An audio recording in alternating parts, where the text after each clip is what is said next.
Video తీస్తున్నారా?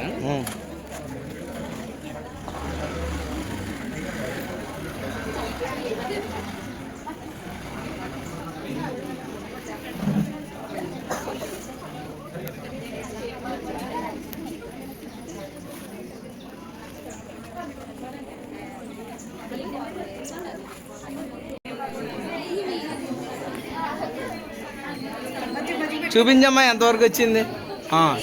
ఇంకా చార్లు ఇంకా బాగా వేయాలి. చార్లో రకరకాల కలర్స్ తేయండి.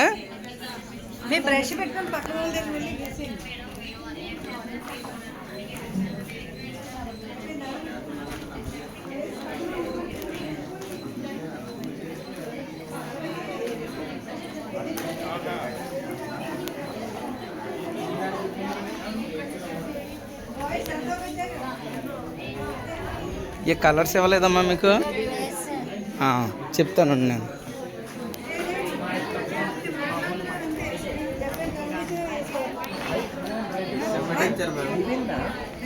ఏ పర్వాలేదు.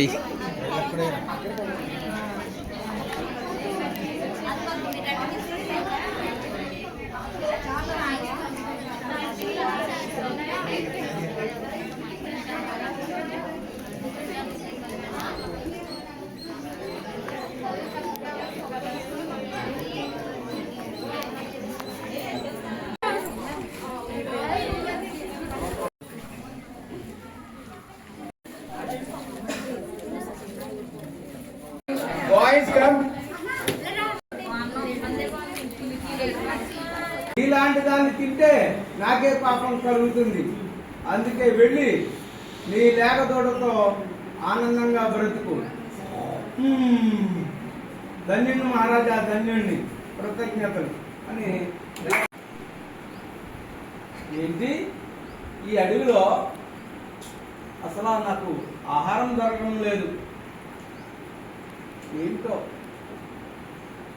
పర్యావరణాన్ని నాశనం చేస్తున్నటువంటి ఈ మానవుని చూస్తే నాకు చాలా బాధ కలుగుతుంది. చెట్టు కొమ్మ ఎక్కి కొమ్మను నరుకున్నట్టు ఉంది ఈ వ్యవహారం అంతా కూడా. సరే ఏంటి ఎక్కడ తాగడానికి కూడా వాటర్ కనబడడం లేదు. మానవులు చెట్లు నరికేస్తున్నారు. దానివలన వాతావరణంలో సమతుల్యత అనేది కరెక్ట్గా ఉండడం లేదు. ఎయిర్ పొల్యూషన్ పెరిగిపోతూ ఉంది. గాలిలో విషవాయువులు చెరిగిపోతున్నాయి. అందువలన చెట్లు పూత పూయక, కాయలు లేక, జంతువులు ఆహారం లేక చనిపోతున్నాయి. అందువలన నాకు కావలసిన ఆహారం దొరకడం లేదు. ఎక్కడ చిన్న జంతువు కూడా లేదు. చెట్లు నరకడం వల్లే వర్షాలు పడటం లేదు. అందుకే ఈ జంతువులు కూడా బ్రతకడం కష్టంగా ఉంటుంది. అమ్మో ఏంటి ఈ అడవిలో మేత కూడా కనబడటం లేదే. ఇక్కడ ఎక్కడ కూడా మొక్కలు మొలగడం లేదు. కారణం జల కాలుష్యం, వాయు కాలుష్యం, భౌమ కాలుష్యం అవడం వల్ల ఎక్కువగా టెంపరేచర్ పెరిగిపోతూ ఉంది.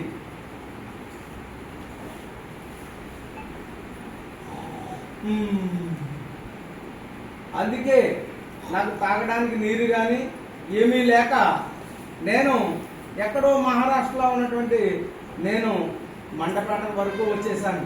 కానీ వీళ్ళందరినీ కూడా చెట్లు నాటండుగా వర్షాలు బాగా వస్తాయని చెప్దామని వచ్చాను. కానీ మళ్ళా నన్ను తీసుకెళ్ళా మండపేట నుంచి మహారాష్ట్రకి పంపించేశారు. మా జాతి అంతా కూడా మాకు నష్టం కలగజేయడం వల్ల మేము గ్రామాల వద్దకు వచ్చి వాళ్ళందరికీ తెలియజేద్దామని వస్తున్నాం. కానీ వాళ్ళ మరలా మమ్మల్ని ఎక్కడికో వేడి ప్రాంతాలకు పంపించేస్తున్నారని ఇలా సరదాగా మా వారు మాత్రం చెట్ల రసాలను పీల్చుకుంటారు. అంటే నేను ఎవరిని మీకు తెలుసా? ఫీమేల్ మస్కిటో అని.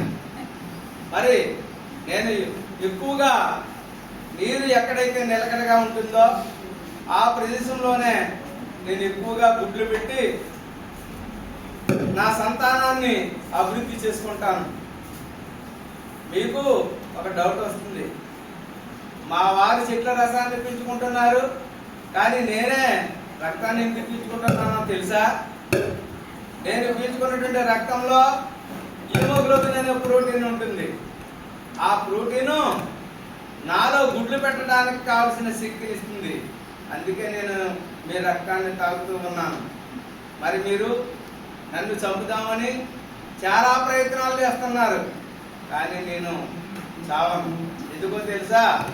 మీరు వెలిగించేటువంటి మస్కిటోస్ కానీ కాయిల్స్ కానీ ఆల్అవుట్స్ కానీ వాటి ద్వారా వచ్చేటువంటి పొగని నేను పీల్చుకుని నా ఇమ్యూనిటీని పెంచుకుంటున్నాను.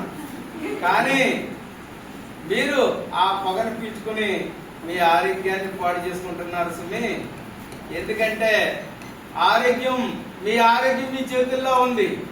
మీరు పరిశుభ్రత పాటించకపోవడం వల్లే ఇటువంటి రోగాలకు గురవుతున్నారు. నా జీవిత చరిత్రలో దశలు ఎన్నో తెలుసా? గుడ్లు, లార్వా, పియోపా, అడల్ట్ స్టేజ్, ఇలా 4 దశలు ఉంటాయి. మరి నా గుడ్లని మీరు ఎలా అబ్జర్వ్ చేస్తారు? నీటి పైన గుడ్లను పెడతాను. ఆ గుడ్లు అభివృద్ధి చెంది దాని నుంచి లార్వా వస్తుంది. ఆ లార్వా కూడా నీటిలోనే ఉంటుంది. పియోపా దశ కూడా నీటిలోనే అభివృద్ధి చెందుతుంది. అంటే నా జీవిత చరిత్ర అంతా కూడా నీటిలోనే పరిసమాప్తం అవుతుంది. ఇలా సరదాగా దోమ గురించి అలా మనలో ఉన్న ఒక టాలెంట్ ని ఆయన హైలైట్ చేస్తున్నారు. దానికోసం ఈ రోజు దాకా కూడా కష్టపడుతున్నారు. కాబట్టి ఆ ఐడెంటిటీని ఢిల్లీ దాకా వెళ్ళింది, ఢిల్లీ నుంచి ఢిల్లీ దాకా వెళ్ళింది. మరి మనలో ఉన్న ఐడెంటిటీ ఏంటి అన్నది, మనలో ఉన్న టాలెంట్ ఏంటంటే మీరు కూడా మీ దగ్గర ఏదో ఒకటి ఉండే ఉంటుంది. దాన్ని ఐడెంటిఫై చేసి దాన్ని డెవలప్ చేసుకుని మీ టీచింగ్ ప్రాక్టీస్ లో యూజ్ చేసుకుని గొప్ప టీచర్గా ఎదిగి మీరు కూడా ప్రైమరీ లెవెల్లో సార్ లాగా ఐడెంటిటీ పొందాలని కోరుకుంటున్నాను. ఈ సందర్భంగా కళాశాల చేసి తమ అమూల్యమైన అనుభవాన్ని చేసే వర్క్ని పిల్లలకు చూపించి నేర్పినందుకు కళాశాల తరఫున చాలా చాలా కృతజ్ఞతలు సార్. ఈ సందర్భంలో మీరందరూ విన్నారు కాబట్టి ముందుగా మన కళాశాల నుంచి అధ్యాపకులు ఎవరైనా వచ్చి సార్ యొక్క ప్రోగ్రాం మీద మీ అభిప్రాయాన్ని తెలియజేస్తారని నేను ఆశిస్తున్నాను. గుడ్ ఈవినింగ్ గుడి. మరి ఈరోజు పబ్లిక్ట్రీ అనే ప్రోగ్రాము మేము సుమారు 30 సంవత్సరాలు సర్వీస్ చేసిన చాలా ట్రైనింగ్లు అంట విన్నాం, చదివాం తప్ప ఎంత ఫుల్ లెంత్ షో అంటే ఉదయం సాయంత్రం ఎలా తయారు చేయడం, దానివల్ల లెర్నింగ్ ఎంత ఈజీ అవుతుంది, టీచింగ్ ఎంత ఈజీ అవుతుంది అనే విషయం మనం ఆయన చక్కగా చెప్పారు. మీరందరూ చాలా అదృష్టం ఉంటారు. ఎందుకంటే మీరు ఇంకా ట్రైనింగ్ ఉండగానే అది పరిచయం మీకు ఆయన పరిచయం చేశారు. ఈ 70 మందిలో కనీసం 10 మంది 15 మంది అయినా సరే ఆ పుణ్యం పుచ్చుకుంటే ఆయన అయితే ఏదైతే చేశారో నేర్చుకొని ట్రై చేసినట్టయితే మరి ఆయన పడ్డ కష్టానికి మీరు ఎవరో ఒకరు ఇద్దరు 10 మందితో నేర్చుకున్నారనుకోండి.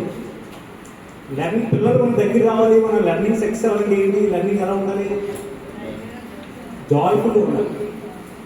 ఏ క్లాస్ రూమ్ మీద జాయ్ఫుల్ ఉంటుందో ఆ క్లాస్ పిల్లలు వస్తారు, ఆ టీచర్ చుట్టూ పిల్లలు తిరుగుతారు, ఆ స్కూల్ బాగుంటుంది. బట్ జాయ్ఫుల్ లెర్నింగ్ కోసం అది కష్టపడింది.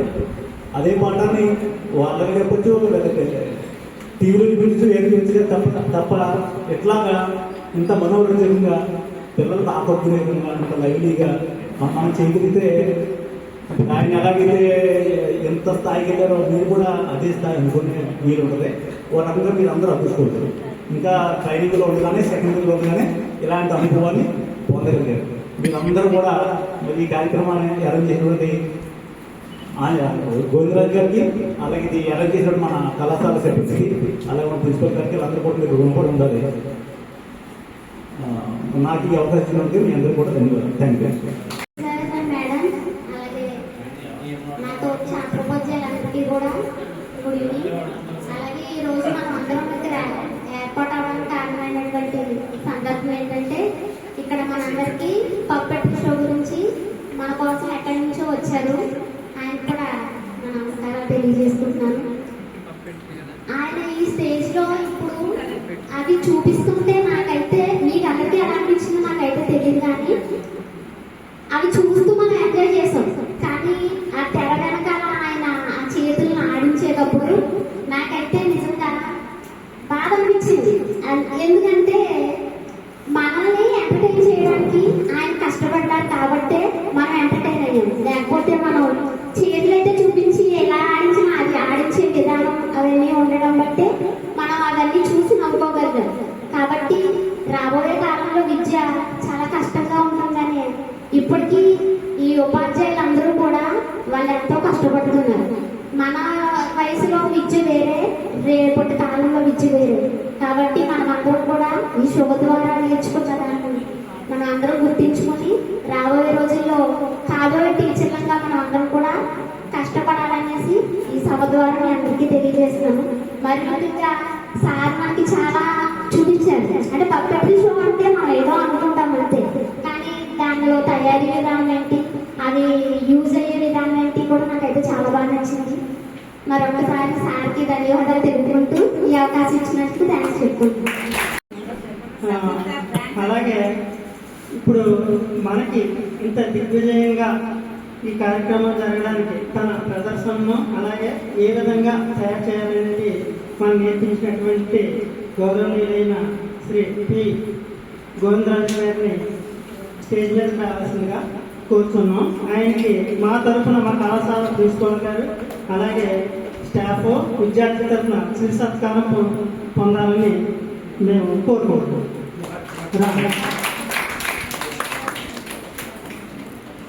మన కళాశాల సంబంధించిన సిబ్బంది ప్రిన్సిపాల్ గారు అందరూ వచ్చి సత్కరించవలసిందిగా కోరుకుంటున్నాం.